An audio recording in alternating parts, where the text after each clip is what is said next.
Olá, hoje nós vamos falar sobre Mateus 25. E Mateus 25 fala de 3 momentos importantíssimos na Bíblia Sagrada. Ele nos fala sobre o momento do casamento da noiva, que é a igreja, com Cristo. Ele nos fala daquilo que é a parábola dos talentos que Deus dá a todo ser humano e nos fala do juízo final. E vou procurar ser bem concisa, mas são assuntos realmente muito importantes. Eu fiz até já uma aplicação de Mateus 25 com relação às 10 virgens, às 10 noivas, que você pode encontrar no outro vídeo. Mas eu vou ser concisa agora nessa aplicação. Haviam 10 noivas aguardando e iam ao encontro do esposo. Esse esposo na Bíblia simboliza Jesus Cristo. Aqui simboliza o casamento da igreja, da noiva, do ser humano com o Cristo glorificado e eterno. E nesse momento, que é o momento chamado de bodas do Cordeiro, 5 dessas noivas vão para o casamento com aquele noivo e permanecem por toda a eternidade com ele, que é o próprio Cristo. Só que 5 delas eram chamadas de tolas, de nécias, e não tinham azeite, que é um sinal da maleabilidade, daquilo que é o poder do Espírito Santo, e não foram para o casamento e não consumaram as bodas e não permaneceram com o noivo para sempre, ou seja, não casaram, não entraram para a vida eterna. E na simbologia que eu já fiz no vídeo anterior, nós veremos esses 5 tipos de mulheres que são consideradas as mulheres que não estão adequadas naquilo que são as suas posturas com relação a um casamento. Primeiro, que eu coloquei, é a mulher que quer se casar, mas ela quer exercer o papel de mãe sobre o filho, o esposo. Então, ela não quer ser a esposa, ela quer ser a mãe, ela quer ter alguém ali para ela mandar, desmandar, ela quer ter alguém para ela controlar, ela não vê o seu parceiro como um ajudador, como o seu companheiro, ela não quer intimidade, né? Ela é ativista, ela até faz tudo, ela é perfeita no fazer, né? Mas ela é a mãezona que quer controlar. E a hora que ela se vê num grande problema, a tendência daquela que é a ativista, né, que é a primeira noiva que eu quero aplicar, ela afunda. Por quê? Porque ela sempre é que faz tudo. Então é aquele tipo de pessoa que se relaciona com Cristo dessa forma. Ativista, quer servir, quer dar o melhor, mas não tem intimidade. Se envolve em atividade, faz, mas a mãezona, ela não tem intimidade. Por quê? Porque ali é o filhinho dela, que ela controla, que ela manda, que ela, julga ter, na verdade, autoridade sobre ele.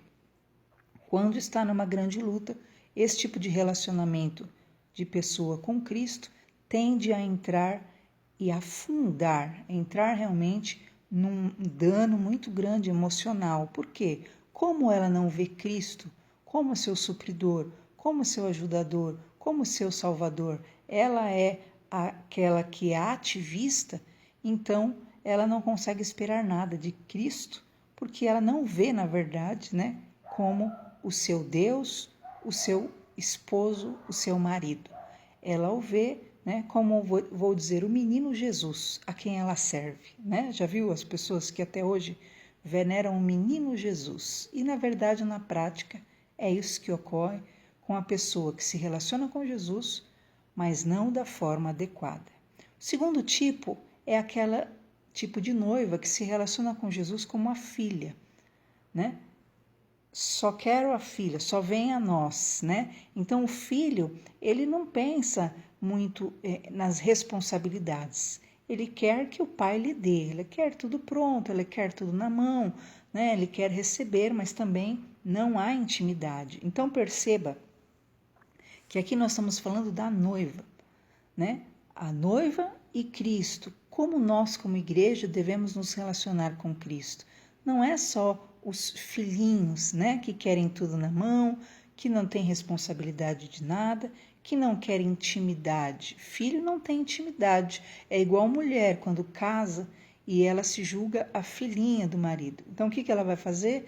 Ela quer colo, ela quer carinho, ela quer tudo na mão, mas não quer intimidade. Ah, ele me procura, ele me deseja, e tem raiva, tem repúdio, tem nojo do cônjuge. Por quê? Está errada a visão de relacionamento e o motivo do casamento. E a mulher que se casa, né, no sentido físico traz danos e no sentido espiritual também. Você não é só a filhinha, você também é a esposa de Cristo. Então, você é a ajudadora, você é aquela esposa, a virtuosa. Você tem dons, Deus te dá talentos para o exercício da obra. Então, não é só venha a nós e a vosso reino nada. Não, você precisa ter intimidade com Deus. Como que é ter intimidade com Jesus? Como é consumar o casamento? É na oração. Por isso que Jesus fala, entra no teu quarto, fecha a tua porta, né? Porque isso é intimidade da noiva com o noivo. E assim como a pessoa que se relaciona com uma mãezona, que é só ativista, que só quer fazer, só quer mandar e desmandar, né? Só quer controlar e não quer ter intimidade, assim também a filha, que só quer tudo na mão, me dê, né? Mas acha que Deus só tem a obrigação de lhe dar tudo, mas não busca intimidade, não ora, não busca a presença do Senhor, automaticamente você sabe que no dia do juízo, a palavra, a frase comum que Jesus vai usar é eu não te conheço. O que é isso? Eu não tenho intimidade, não há intimidade, né? Você não me procura, você não fala comigo, né? Eu não vos conheço, apartai-vos de mim. Muito forte essa frase, né? Terceiro tipo de desvio do papel da noiva, né? Daquela que é a futura esposa, que é, como eu já mencionei, a mulher que se casa e ela tem o papel de negociar a intimidade, que é a prostituta, né? Então é aquele tipo de pessoa que ela se relaciona, ela se casa por interesse, ela tem interesse naquele relacionamento, por motivos pessoais, particulares, financeiros, não importa. Então ela não quer a intimidade por amor, ela não tem amor, ela não tem desejo para ter a intimidade. Então ela faz da relação sexual o quê? Um negócio. Quando eu quero algo, então eu procuro ou eu faço.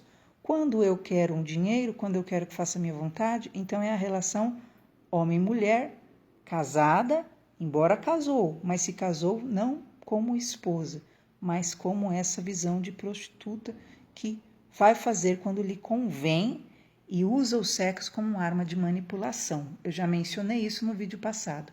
E como é isso no relacionamento Igreja-Jesus?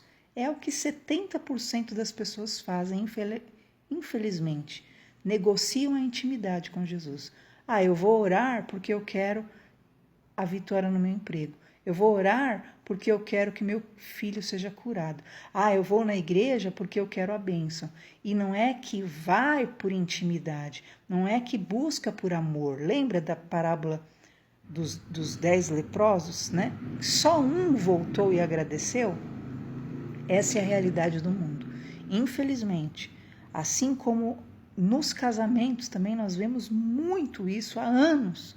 A quantidade de mulheres que se casam, mas não querem realmente, e não há amor, e há realmente esse jogo de interesses, e às vezes você vê histórias, né, de 6 meses, 1 ano, 2 anos, né, de castigos, né, de negociatas dentro dos matrimônios, entre o marido e a mulher, tudo, né, porque é uma questão de negociação, não há relacionamento. E no plano espiritual, relacionamento noiva-Jesus também existem essa terceira marca de noiva, que é aquela, você vai receber milagre? Vai. Se você se relacionar com Jesus por interesse, você vai realizar, você vai conseguir saúde? Vai.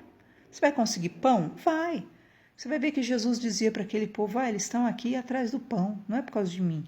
Eles não vieram aqui por causa da palavra, eles estão aqui por causa do peixe, né? Então, as pessoas que vão só por interesse pessoal vão receber, podem receber, né? Mas não significa que serão salvos. Por isso você vai ver Jesus muitas vezes dizendo: perdoado é o teu pecado, e então depois Jesus curando. Porque uma coisa é você ter o perdão de pecados, outra coisa é você receber uma cura, e outra coisa é quando Jesus diz: a tua fé te salvou, porque a fé para a salvação é o relacionamento com Deus. Então, o terceiro tipo de noiva que nós vemos que errou, que não foi para a eternidade com o noivo, é esse tipo de papel da prostituta. Assim como num casamento, esse tipo de relacionamento é destrutivo, é criminoso, né? Também dentro da relação espiritual Igreja-Jesus. Quarto tipo de mulher que é considerada a nécia na Bíblia é o tipo de mulher tola que a Bíblia fala, que a mulher tola com as suas mãos destrói a sua casa. O que é a mulher tola? É aquela que é guiada pelos seus sentimentos, ela é guiada pelo seu coração. A Bíblia fala que o coração do homem é demasiadamente corrupto. Quem o compreenderá? Né? Então, a mulher que é guiada pelo próprio coração, a noiva, a igreja, né, que é guiada pelo próprio coração e não pela palavra, o que vai acontecer? Ela é tola. Ela vai destruir a sua própria vida, porque o coração é demasiadamente corrupto. Então, há muitas pessoas, assim como num matrimônio, que destroem a sua vida porque são guiadas pelas emoções, são guiadas por psicoses, são guiadas por loucuras, são guiadas por uma genética doentia, são guiadas por uma herança de enfermidade mental, psicológica, assim também no relacionamento com Cristo. No teu relacionamento com Cristo, para você ter a continuidade e ir para a vida eterna, você não pode ser a mulher tola, a igreja tola. Você precisa ser a igreja que ouve a palavra, mas não que o passarinho leva, né? Não que cai no meio dos espinhos, ou seja, as tribulações já te derrubam. Qualquer coisa já faz você perder a fé. Você deixa a palavra ir embora. Qualquer emoção, qualquer palavra humana neutraliza a palavra que Deus te falou. Isso é ser mulher tola, a noiva tola, que não consegue perdurar para a salvação. Por isso que Jesus disse: quem perseverar até o fim será salvo. Por quê? Porque a palavra cai no teu coração e você deve guardá-la. Não seja a noiva tola, né? A que não guarda a palavra, a que confia nas suas emoções, a que olha para a tribulação, para o vento. Lembra da mulher de Ló? Que olha para trás, vive do passado. O que vai acontecer? Você vai parar, você vai paralisar e não vai conseguir entrar para a vida eterna. A quinta mulher, nós vemos na Bíblia, diz a palavra de Deus, que é a mulher louca e ela é alvoroçadora. Então nós vemos vários versículos falando daquilo que é contendeira, rixosa. Então a mulher louca, ela é atormentada, né, por tudo aquilo que está no seu coração e não foi resolvido. E o que seria essa noiva louca, alvoroçadora? Entra nesse quesito. A pessoa é totalmente transtornada nos seus sentimentos. Ela não é tratada. Ela é incapaz de encarar a si mesma e dizer: há um problema, há uma situação em mim. Então, a pessoa que é considerada a noiva alvoroçadora é aquela que vai na igreja e ela fica olhando sempre a vida dos outros e nunca dela. Ela sempre vai estar ali acusando, criticando, procurando defeito nos outros, nas roupas dos outros, no falar dos outros, no gesticular dos outros, mas não na alma dela. Ela nunca vai dizer: há esse problema em mim, essa situação precisa ser corrigida. Ela é alvoroçadora, contendeira, rixosa, é o que a Bíblia fala. E esse tipo de sentimento de noiva alvoroçadora não consegue entrar para a vida eterna. Por quê? Porque você mal consegue prestar um culto a Deus. Porque você vive atormentado, né? A mente atribulada, porque sempre você está focando nos outros. Mas o que a Bíblia fala no momento da ceia? Avalie-se, pois, o homem a si mesmo. É você olhar no seu interior e você realmente buscar a comunhão com Deus partindo de você. Isso é a marca daquele que alcança a vitória. Então, 5 noivas não foram para a eternidade com Cristo, não conseguiram casar. E 5 noivas foram, que simboliza a noiva ajudadora, a noiva sábia. A noiva ajudadora é a de Gênesis, a sábia é de Provérbios 14:1, é aquela que busca o discernimento na palavra. A ajudadora é aquela que, como Jesus falou, quem não é contra mim, quem comigo quem não espalha, ajunta, né, comigo, né? Quem comigo não ajunta, espalha. Então ela ajuda o reino. Se ela não puder ajudar, ela não vai atrapalhar. Segundo, a sábia, ela é guiada pela palavra. Terceiro, a virtuosa é aquela que usa os seus dons, ela usa os seus talentos em prol do próximo, em prol dos outros. A outra é a esposa. Provérbios 18:22 diz que quem achar a boa esposa achou o bem do Senhor. Então ela não é a mãezona ativista, ela não é a filhinha mimada, ela é a esposa, ela ama o noivo, ela ajuda o noivo, ela trabalha junto com o noivo, ela está na mesma missão que o noivo para que a obra de Deus seja feita na terra. Quinto exemplo da noiva sábia, prudente, ela é temente. Provérbios 31:30 diz que vã é a formosura, que a beleza passa, mas a mulher que teme a Deus será honrada. Então, a igreja, a noiva que teme ao Senhor, ela irá por toda a eternidade viver com Cristo. E o temer a Deus envolve respeito, envolve realmente se curvar diante de Deus. Depois da parábola das 10 virgens, das 10 noivas, então Jesus conta a parábola dos talentos, aonde um senhor de uma terra vai aos seus servos e entrega para um 5 talentos, para outro 2 e para outro 1. Então, aqueles que ele entregou aqueles talentos desenvolveram, multiplicaram seus talentos e dons. Mas teve um que recebeu o talento e ficou com medo, ficou amedrontado, subestimou o seu talento por medo e não o multiplicou. E diz a Bíblia que aquele que subestimou o seu talento e não o usou foi condenado às trevas exteriores e foi lançado onde havia choro e ranger de dentes. Então nós vemos no capítulo 25, é muito forte, porque ele mostra o posicionamento das 5 tipos de igreja. Igreja eu falo de pessoa, de homem, mulher, noivo de Cristo, imprudentes, e 5 posicionamentos de igreja prudente, que vão para a eternidade. Então ele fala do talento que ele dá. Para uns ele dá 5, para outro eles dão 1, para outro eles dá 2. E cada um o que deve multiplicar os seus talentos. Só que há pessoas que fazem o quê? Subestimam o seu talento. Ah, eu não posso nada, eu não consigo nada, eu não sou nada. Ah, e fica alegando temor, ao invés de valorizarem o que Deus lhe deu. Deus não vai cobrar de você o que Ele não te deu. Ah, mas sabe o que é? Eu queria cantar. Mas se você não sabe cantar, não adianta você querer cantar. Ah, mas sabe o que é? Eu queria pregar. Mas você consegue pregar? Se você não consegue pregar, não adianta você fazer o que não lhe foi dado. Não vai ser cobrado de você o que não foi lhe dado. Multiplique o que você tem. Use o dom que você tem. O que é? Qual é o seu dom? É o dom do serviço? Qual é o seu dom? É o dom da cura? Qual é o seu dom? É o dom do amor? Qual é a fé? Use o dom que Deus te deu. Desenterra os seus talentos. Esse aqui subestimou e enterrou o talento dele, e ele foi lançado nas trevas exteriores como um servo inútil.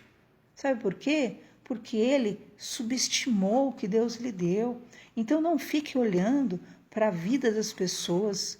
Deus, ele faz questão de dizer que nós somos um corpo. Cada um tem os seus talentos. E o talento de cada um, na verdade, vai haver uma junção para que haja uma excelência em todas as coisas. Então, cada um é bom em uma área. Valorize-se, aprenda a descobrir o seu dom, né? Coisa maravilhosa. Às vezes o seu dom, o que é? Servir sua família? Qual é o seu dom? Não seja aquele que enterra o próprio dom. E então, depois que Jesus conta a parábola dos talentos, daqueles que pegaram o talento e multiplicaram, ou daqueles que pegaram o talento e enterraram, então Jesus fala do dia do juízo final. Interessante, né? Então Cristo fala que ele virá sobre as nuvens e ele se assentará no seu trono. E ele dará ordem aos seus anjos, e os seus anjos separarão os bodes das ovelhas. E nesse momento do juízo final, Jesus mostra que haverá o julgamento pelas obras. Por quê? Porque você vai perceber o seguinte, que Jesus fala que separa os bodes das ovelhas, os bodes à esquerda, as ovelhas à direita. O que significa ovelha? Ovelha é aqueles que têm o quê? Ovelha é humilde, não é? Ovelha é obediente. Ovelha são aqueles que são o que? Facilmente tratados, guiados, direcionados. Esses que estão no juízo final necessariamente não conheceram a Cristo. Quem conheceu a Cristo foi arrebatado lá atrás. Perceba só. Aqui no juízo final, são todos aqueles que não foram arrebatados, todos aqueles que morreram até sem Jesus, que nunca ouviram falar de Jesus, que não conheceram a graça. Então, haverá o julgamento das obras, pelas obras de cada um. Por isso que a Bíblia diz que será aberto o livro da vida, o livro das obras, que há memorial eterno diante do Senhor. E diz que nesse momento, Jesus, então, vai ordenar os anjos já vão separar para a esquerda e para a direita os bodes das ovelhas. O que é bode? O bode é aquele, né, que só vive retrucando, né? A alma, né, que bate com os chifres, que é indomável, né? O bode nunca é o tipo de pessoa que nunca está errado, sempre está certo, ao contrário da ovelha, que simboliza a humildade. E diz que nesse momento Jesus vai dizer aos que estão à sua direita: possuam a herança que foi preparada desde a fundação, antes da fundação do mundo para vocês. Na verdade, nesse momento, no juízo final, é o momento em que serão separados para a salvação as ovelhas, aqueles que Cristo conseguiu guiar nessa terra. Deus conseguiu guiar, ainda que, né, muitos desses nem conheceram a Cristo, mas Deus tinha domínio sobre eles, sobre a alma deles. Você vai ver que a pessoa será julgada pelas obras. Por quê? Porque nesse momento ele dirá aos que estão à sua direita: eu tive fome e você me deu de comer, eu tive sede e você me deu de beber, eu tive nu e você me vestiu, eu estava doente e você me visitou, eu estava preso e você me visitou. E aí as pessoas vão dizer: mas como, Jesus? Quando que nós fizemos isso? Nós não sabemos. Nós não vimos o Senhor passando fome nem frio. E Jesus vai dizer: toda vez que fizeste isso a um pequenino, a mim o fizeste.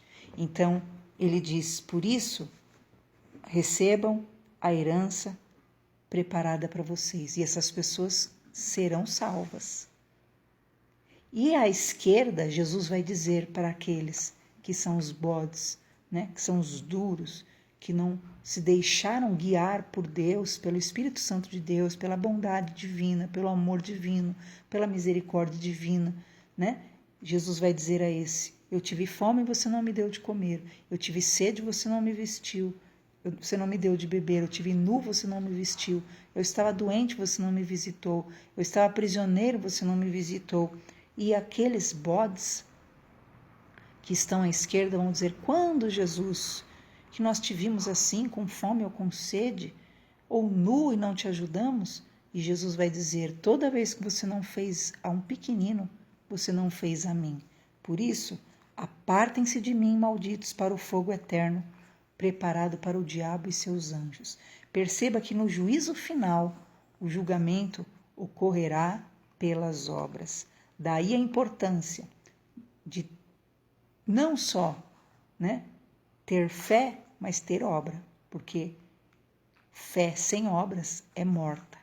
E da mesma forma, como é real aquele dia que muitos serão salvos por serem pessoas de amor, pessoas misericordiosas com o próximo. Então não seja alguém, como disse aqui, que irá para o tormento eterno, separado para o lado esquerdo, como um bode, mas que pela misericórdia divina nós possamos ser aqueles que são considerados justos, que vão para a vida eterna, que somos ovelhas, que temos humildade, que temos no nosso coração simplicidade, que temos no nosso coração amor ao próximo. Desenvolva esses valores. Seja a noiva que vai entrar para a eternidade com Cristo e não a noiva sem óleo, sem o Espírito Santo, que vai ficar do lado de fora, porque é ativista, porque não tem compromisso, porque negocia a intimidade, só quer bênçãos e não quer relacionamento com Jesus, que é tolo, que não guarda a palavra e se deixa levar por qualquer sentimento ou coação ou problema, ou é louco, alvoroçador, atormentado mentalmente porque não confessa seus pecados a Deus, porque não resolve a vida com Deus, porque conta a vida para todo mundo. A pessoa alvoroçadora geralmente tem essa marca. Ela conta a vida para todo mundo e não resolve a vida com Deus. Entra na intimidade. O grande segredo do casamento com Jesus é a intimidade. Os dois se tornarão uma só carne. O grande segredo no casamento é a intimidade. Então, entra no teu quarto, fecha a tua porta, conversa com Jesus, resolva a sua vida com Jesus todo dia, para que naquele dia ele não diga, eu não te conheço. Triste, né? Conta tudo, abre tudo, quem você é, o que você sente, o que você não sente, fale tudo, de forma que ele saiba plenamente, embora ele já saiba, mas haja intimidade entre você e ele e haja salvação para a tua alma. Confesse os seus pecados e o deixe. Fale com o Senhor Jesus. Case-se com o Senhor Jesus. Tenha uma aliança poderosa. Esteja pronta para ir para a eternidade com o teu Deus. Deus te abençoe. Leia em casa Mateus 25. Paz.